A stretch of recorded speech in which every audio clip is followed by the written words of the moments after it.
ಇವತ್ತು ಲೋಕಾಯುಕ್ತ ಕಚೇರಿಗೆ ಹಾಜರಾಗಿದ್ದರು. ನಾಳೆ ನಮಗೆ ನೋಟಿಸ್ ಕೊಟ್ಟಿದ್ರು ವಿಚಾರಣೆಗೆ ಬರಲಿಕ್ಕೆ. ನನಗೆ ನಾಳೆ ವಿಚಾರಣೆಗೆ ಬರೋದಕ್ಕೆ ನೋಟಿಸ್ ಕೊಟ್ಟಿದ್ದಾರೆ. ನಾಳೆ ನನ್ನ ತಮ್ಮನ ಮಗಳು ಹ್ಯಾಂಗ್ ಮಾಡಿ ತಿರೋಗಿರೋದ್ರಿಂದ ನಾಳೆ ಫೈನಲ್ ಕೇಸ್ ಇದೆ ಬೆಂಗಳೂರು ಕೋರ್ಟ್ನಲ್ಲಿ. ಹಾಗಾಗಿ ನಾನು ಇನ್ನೊಂದು ದಿನಾಂಕ ನಿಗದಿಪಡಿಸ್ಕೊಡಿ ಅಂತೇಳಿ ಮನವಿ ಮಾಡಿಕೊಂಡು ಬಂದಿದ್ದೀನಿ. ಏನು ಹೇಳಿದ್ರು ಸರ್ ಅದಕ್ಕೆ ಅವರು? ಮನವಿ ಮಾಡಿ ಅಥವಾ ಸ್ವೀಕರಿಸಿದ್ದಾರೆ. ಇನ್ನೊಂದು ದಿನಾಂಕವನ್ನು ನಿಗದಿಪಡಿಸ್ತೀನಿ ಅಂತ ಹೇಳಿದ್ದಾರೆ. ತಾವು ಅಧ್ಯಕ್ಷರಿದ್ದಂಥ ಸಂದರ್ಭದಲ್ಲಿ ಪ್ರಕರಣದ ಬಗ್ಗೆ ತಮಗೆ ಏನು ಅನ್ಸುತ್ತೆ ಸರ್? ಈ ಪ್ರಕರಣ ಆಗ್ತಾ ನನ್ನ ಅವಧಿಯೊಳಗೆ ಈ ಒಂದು ವಿಷಯ ಚರ್ಚೆಗೆ ಬಂದಂಥ ಸಂದರ್ಭದಲ್ಲಿ ನಾನು ಆಯುಕ್ತರಿಗೆ ಈ ರೀತಿ ಆಗಿರೋದ್ರಿಂದ ಅವರಿಗೆ ಬದಲಿ ಜಾಗವನ್ನು ಕೊಡಬೇಕು ಅಂತೇಳಿ ಒಮ್ಮತದಲ್ಲಿ ತೀರ್ಮಾನವನ್ನು ತೆಗೆದುಕೊಂಡ ಸಂದರ್ಭದಲ್ಲಿ ಮುಖ್ಯಮಂತ್ರಿ ಆದಂಥ ಆ ದಿನ ಮುಖ್ಯಮಂತ್ರಿ ಆದ ಸಿದ್ದರಾಮಯ್ಯನವ್ರಿಗೂ ಸಹ ನಾನು ಕೇಳಿದ ಸಂದರ್ಭದಲ್ಲಿ ಅವರು ಇದಕ್ಕೆ ಯಾವುದೇ ಥರವಾದ ಪ್ರತಿಕ್ರಿಯೆ ಕೊಡಲಿಲ್ಲ. ಇದು ನಾನು ಮುಖ್ಯಮಂತ್ರಿ ಆಗಿರೋದ್ರಿಂದ ಇದು ನಾನು ತಿರಸ್ಕಾರ ಮಾಡ್ತೀನಿ ಅಂತ ಹೇಳಿದ್ರು. ಅಷ್ಟಕ್ಕೆ ಆ ಒಂದು ವಿಷಯ ಆಯಿತು. ಮುಂದೆ ನನ್ನ ಅವಧಿನೂ ಸಹ ಮುಗೀತು. ಮುಂದಿನ ದಿನಗಳಲ್ಲಿ ಏನಾಗಿದೆ ಅನ್ನೋದು ನನಗೆ ಗೊತ್ತಿಲ್ಲ. ಬದಲಿ ಸರಿ ಸಮಾನಾಂತರ ಬಡಾವಣೆಯಲ್ಲಿ ಕೊಡೋದು ಅಂತ ಹೇಳಿ ತೀರ್ಮಾನ ಮಾಡಿದ್ದು. ಅದೇ ಅಭಿವೃದ್ಧಿಪಡಿಸಿರುವಂಥದ್ದು ಮೂಡಾದವರು ಅಕ್ವೈರ್ ಮಾಡ್ಕೊಂಡಿರೋದ್ರಿಂದ ಅದು ಪರಿಶೀಲನೆ ಮಾಡಿ ಅವರಿಗೆ ಸೂಕ್ತವಾದಂಥ ಸ್ಥಳದಲ್ಲಿ ಜಾಗವನ್ನು ಕೊಡಬೇಕು ಅಂತೇಳಿ ಆ ಒಂದು ಸಭೆಯಲ್ಲಿ ಒಮ್ಮತದ ತೀರ್ಮಾನವನ್ನು ತೆಗೆದುಕೊಂಡ ನಂತರ ಸಿದ್ದರಾಮಯ್ಯನವರ ಶ್ರೀಮತಿ ಪಾರ್ವತಿಯವರು ಅಂತ ಹೇಳಿ ಗೊತ್ತಾದ ನಂತರ ನಾನು ಮುಖ್ಯಮಂತ್ರಿಯವ್ರನ್ನ ಭೇಟಿ ಮಾಡಿ ಕೇಳಿದೆ. ಅವರು ಅದಕ್ಕೆ ತಿರಸ್ಕಾರ ಮಾಡಿದ್ರು. ನನ್ನ ಅವಧಿಯೊಳಗೆ ಯಾವುದೇ ಥರವಾದಂಥ ಇಂತಹ ಒಂದು ವ್ಯವಸ್ಥೆಗೆ ನಾನು ಬರೋದಿಲ್ಲ, ನನಗೆ ಬೇಡ ಅನ್ನೋ ಒಂದು ವಿಷಯವನ್ನು ಸಹ ನನಗೆ ಪ್ರಸ್ತಾಪ ಮಾಡಿದ್ರು. ಆಗ ನಾನು ಸಭೆ ಮುಕ್ತಾಯ ಮಾಡಿ ಮುಂದಿನ ದಿನಗಳಲ್ಲಿ ನನ್ನ ಅವಧಿ ಮುಗೀತು. ಮುಂದೆ ಏನಾಯಿತು ಅಂತ ನನಗೆ ಗೊತ್ತಿಲ್ಲ. ಇಲ್ಲ, ನಾನೇ ಹೋಗಿ ಮುಖ್ಯಮಂತ್ರಿಯವ್ರನ್ನ ಭೇಟಿ ಮಾಡಿದೆ. ಈ ರೀತಿ ತಮ್ಮ ಶ್ರೀಮತಿಯವರ ಒಂದು ಜಾಗದ 3 ಎಕರೆ 16 ಗುಂಟೆ ಜಾಗದ ವಿಷಯ ಬಂದಿದೆ. ನಾವು ಈ ರೀತಿ ತೀರ್ಮಾನ ತೆಗೆದುಕೊಂಡಿದ್ದೀವಿ. ನೀವು ಏನಾದರೂ ಇಷ್ಟಪಟ್ಟಂಥ ಸಂದರ್ಭದಲ್ಲಿ ನನಗೆ ತಿಳಿಸಿ ಅಂತ ಹೇಳಿದೆ. ಅವ್ರು ಯಾವುದೇ ಕಾರಣಕ್ಕೂ ನನಗೆ ಬೇಡ ಅನ್ನೋ ಒಂದು ವಿಷಯವನ್ನು ನನ್ನ ಮುಂದೆ ಹೇಳಿದ್ರು. ನಾವು ಅಷ್ಟಕ್ಕೆ ನಿಲ್ಲಿಸ್ತೀವಿ. ಪತ್ರ ಬರ್ತಿದ್ರಿ, ಆ ಪತ್ರದಲ್ಲಿ ತಾವೇನು ಹೇಳ್ತೀರಾ ಅಂತ ಹೇಳಿದ್ರೆ, ನಾನು ಮೂಡ ಆಯುಕ್ತರಿಗೆ ಪತ್ರ ಬರೆದಿತ್ತಿಲ್ಲ. ಪಾರ್ವತಿ ಅವರಿಗೆ ನಾವು ಬದಲಿ ಭೂಮಿ ಮತ್ತೆ ಪರಿಹಾರದ ಹಣ ಕೊಡೋಕೆ ಇಲ್ಲ, ಅದು ನಾನು ನನ್ನ ಒಂದು ಸಭೆಯಲ್ಲಿ ಏನು ಅವರು 3 ಎಕರೆ 16 ಗುಂಟೆ ವಶಪಡಿಸ್ಕೊಂಡು ಅಭಿವೃದ್ಧಿಪಡಿಸಿ ನಿವೇಶನಗಳ ಹಂಚಿದೆ. ಇವ್ರಿಗೆ ಯಾವುದೇ ಥರವಾದಂಥ ನಿವೇಶನಗಳಾಗಲಿ ಇನ್ನೊಂದಾಗಲಿ ಕೊಟ್ಟಿಲ್ಲದೆ ಇರೋದ್ರಿಂದ ಅದು ಪರಿಶೀಲನೆ ಮಾಡಿ ಸೂಕ್ತವಾದಂಥ ಸರಿ ಸಮಾನಾಂತರ ಬಡಾವಣೆಯಲ್ಲಿ ಕೊಡೋದು ಅಂತೇಳಿ ಆ ಸಭೆಯಲ್ಲಿ ತೀರ್ಮಾನ ತೆಗೆದುಕೊಂಡಿದ್ದೀವಿ.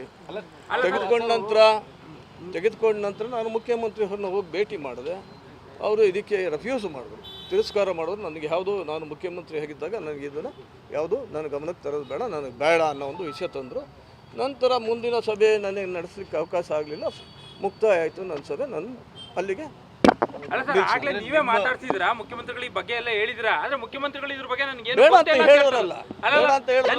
ಗೊತ್ತೇ ಇಲ್ಲ ಅಂತ ಹೇಳಿದ್ರು. ಇಲ್ಲ, ಅದು ನಾನು ಹೋಗಿ ಕೇಳಿದಾಗ ಅವ್ರಿಗೆ ಗಮನಕ್ಕೆ ತಂದಾಗ ನನಗೆ ಇದು ನಾನು ಮುಖ್ಯಮಂತ್ರಿ ಆಗಿರೋದ್ರಿಂದ ನನಗೆ ಬೇಡ, ಈ ವಿಷಯ ನಾನು ಪ್ರಸ್ತಾಪ ಮಾಡೋದು ನೀವು ಬೇಡ ಅಂತ ಹೇಳಿದ್ರು. ಅಲ್ಲಿಗೆ ನಾವು ನಿಲ್ಸಿದ್ವಿ. ಅಲ್ಲ ಸರ್, 50-50 ಅನ್ನೋದು ನಿಮ್ಮ ಕಾಲದಲ್ಲೇ ಕೂಡ ಕೊಡಬೇಕು ಅನ್ನೋ ತೀರ್ಮಾನ ನನ್ನ ಕಾಲದಲ್ಲಿ 50-50 ಅನ್ನೋದು ಹಿಂದಿನ ಕಾಲದಿಂದನೂ ಇತ್ತು. ಯಾವಾಗಿಲ್ಲ ಸರ್? ಯಾವ ಇಸ್ವಿಲ್ಲ ಸರ್? ಸುಮಾರು ವರ್ಷಗಳಿಂದನೂ ಇತ್ತು. ನನ್ನ ಕಾಲದಲ್ಲಿ ಯಾವುದೇ ಕಾರಣಕ್ಕೂ 50-50 ಆಗಲಿ 10 ಅಡಿ ಜಾಗ ನಿವೇಶನವನ್ನು ಕೊಟ್ಟಿಲ್ಲ. ನನ್ನ ಕಾಲದಲ್ಲೂ ಸಹ ಸಾಕಷ್ಟು ಮೈಸೂರು ನಗರದಲ್ಲಿ ಬೇಡಿಕೆ ಹೆಚ್ಚಿರೋದ್ರಿಂದ ನಾವು ಹೊಸದಾಗಿ ಬಡಾವಣೆ ಮಾಡಬೇಕು, ಇನ್ನೆಲ್ಲೂ ಜಾಗ ಇಲ್ಲದಿದ್ದರಿಂದ ಜಾಗ ಇರೋ ಜಾಗದಲ್ಲಿ ರೈತರಿಗೆ ಕರೆಸಿ ಕೇಳಿದೋ 50-50 ನೀವು ಬನ್ನಿ ಅಂಥೇಳಿ ಅವ್ರು ಯಾರೂ ಬರಲಿಲ್ಲ. ತದನಂತರ ಮತ್ತೆ 5 ಲಕ್ಷ ನಿಮಗೆ ಕೊಡ್ತೀವಿ ಎಕರೆಗೆ, ಅದು ನೀವು ಲೇಔಟ್ ಅಭಿವೃದ್ಧಿಪಡಿಸಿದ ನಂತರ ಅದನ್ನು ನಾವು ವಶಪಡಿಸ್ಕೊಳ್ತೀವಿ ಅನ್ನೋ ಮಾತನ್ನು ಸಹ ಹೇಳಿದ್ದು. ರೈತರುಗಳು ಬರಲಿಲ್ಲ, ನಾವು ಅಲ್ಲಿಗೆ ಕೈ ಬಿಟ್ಟು. ಅಲ್ಲ ಸರ್, ಈಗ ನಿಮ್ಮ ಕಾಲದಲ್ಲಿ ಈಗ 50-50 ಯಾರಿಗೂ ಕೊಡಲಿಲ್ಲ ಅಂತಿದ್ರಿ. ಪಾರ್ವತಿ ಅವರು ಅರ್ಜಿ ಹಾಕಿದ್ಮೇಲೆ ಅವ್ರೇನಾದ್ರು ಕಚೇರಿಗೆ ಬಂದು ಯಾವಾಗಾದ್ರೂ ಇಲ್ಲ, ಯಾವುದೇ ಕಾರಣಕ್ಕೂ ಇಲ್ಲ. ಆಯುಕ್ತರು ಮತ್ತು ಕಾರ್ಯದರ್ಶಿಗಳು ಆ ವಿಷಯವನ್ನು ಪ್ರಸ್ತಾಪ ಮಾಡಿ ಅಜೆಂಡಾದಲ್ಲಿ ತಂದಿದ್ರು. ಅದು ಚರ್ಚೆ ಮಾಡಿ ನಾವು ಏನು ತೀರ್ಮಾನ ತಗೊಳ್ಬೇಕು ಅನ್ನೋದನ್ನು ಅಲ್ಲಿ ಮಾಡಿದ್ದೀವಿ ಅಷ್ಟೇ. ಯಾವುದೇ ಥರವಾದಂಥ ಪತ್ರ ವ್ಯವಹಾರ ಆಗಲಿ ಯಾವುದೇ ಒಂದು ಫೋನ್ ಮುಖಾಂತರ ನನಗೆ ಹೇಳೋದಾಗಲಿ ಮಾಡಿಲ್ಲ. ಪಾರ್ವತಿಯವರು ಮಾಡಿಲ್ಲ, ಶ್ರೀಮತಿ ಪಾರ್ವತಿಯವರು ಮಾಡಿಲ್ಲ, ಮತ್ತು ಸಿದ್ದರಾಮಯ್ಯನವರು ಸಹ ನನಗೆ ಮಾಡಿಲ್ಲ. ಮತ್ತು ಯಾರೂ ಸಹ ಅದಕ್ಕೆ ಸಂಬಂಧಪಟ್ಟಂಥ ಮಲ್ಲಿಕಾರ್ಜುನ ಸ್ವಾಮಿ ಆಗಲಿ ಇನ್ನೊಬ್ಬರಾಗಲಿ ನನ್ನ ಹತ್ರ ಬಂದು ಕೇಳಿಲ್ಲ. ಆಯುಕ್ತರು ಇಲ್ಲ, ನಾನೇ ಕೊಡಬೇಕು ಅಂತ ಏನು ತೀರ್ಮಾನ ಮಾಡಿದ್ದಲ್ಲ. ನಾನು ಸಭೆಗೆ ಸಬ್ಜೆಕ್ಟ್ ಬಂತು ಅಜೆಂಡಾಕ್ಕೆ, ಆಗ ಚರ್ಚೆ ಮಾಡಿ ಆ ರೀತಿ ಏನಾದರೂ ಹೋಗಿದರೆ ಅವರಿಗೆ ಪರಿಶೀಲನೆ ಮಾಡಿ ಅವರಿಗೆ ಸೂಕ್ತವಾದ ಜಾಗದಲ್ಲಿ ಕೊಡಬೇಕು ಅನ್ನೋದು ತೀರ್ಮಾನ ನಾವು ತಗೊಳ್ಳೋಂಥ ಸಂದರ್ಭದಲ್ಲಿ ನಂತರ ಮುಖ್ಯಮಂತ್ರಿಗಳು ನಾವು ಕೇಳಿದಾಗ ಅವರು ಇದನ್ನು ತಿರಸ್ಕಾರ ಮಾಡಿದ್ರು ಅಷ್ಟೇ. ನನಗೆ ಡೇಟ್ ಕೊಟ್ಟಿದ್ದಾರೆ. ಯಾವ ಡೇಟ್ ನನಗಿಲ್ಲ. ನನಗೆ ಎಲ್ಲಿಂದ ಬಂದರೂ ನಾನು ಭಾಗವಹಿಸೋದಕ್ಕೆ ರೆಡಿ ಇದ್ದೀನಿ. ಅವ್ಯಾವುದೂ ಇಲ್ಲ.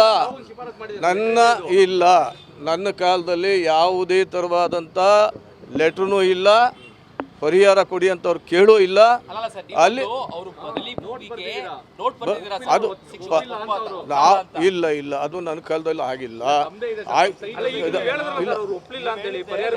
ಇಲ್ಲ, ಪರಿಹಾರಕ್ಕೆ ಒಪ್ಪಲಿಲ್ಲ ಅಂತ ಹೇಳಿದ್ರೆ ಸಿದ್ದರಾಮಯ್ಯನವ್ರ ಹತ್ರ ಹೋಗಿ ಕೇಳಿದಾಗ ಈ ರೀತಿ ತಮ್ಮ ಶ್ರೀಮತಿಯವರ 3 ಎಕರೆ 16 ಗುಂಟೆ ಜಾಗ ಬದಲಿ ಅಲ್ಲಿ ಬಂದಿದೆ, ವಿಷಯ ಬಂದಿದೆ, ಚರ್ಚೆ ಮಾಡಿ ಸೂಕ್ತವಾದಂಥ ಜಾಗದಲ್ಲಿ ಕೊಡಿ ಅನ್ನೋ ತೀರ್ಮಾನವನ್ನು ನಾವು ತೆಗೆದುಕೊಂಡಿದ್ದೀವಿ, ತಮ್ಮ ಗಮನಕ್ಕೆ ತರ್ತಾ ಇದ್ದೀನಿ ಅಂದಾಗ ಅವರು ತಿರಸ್ಕಾರ ಮಾಡಿದ್ರು.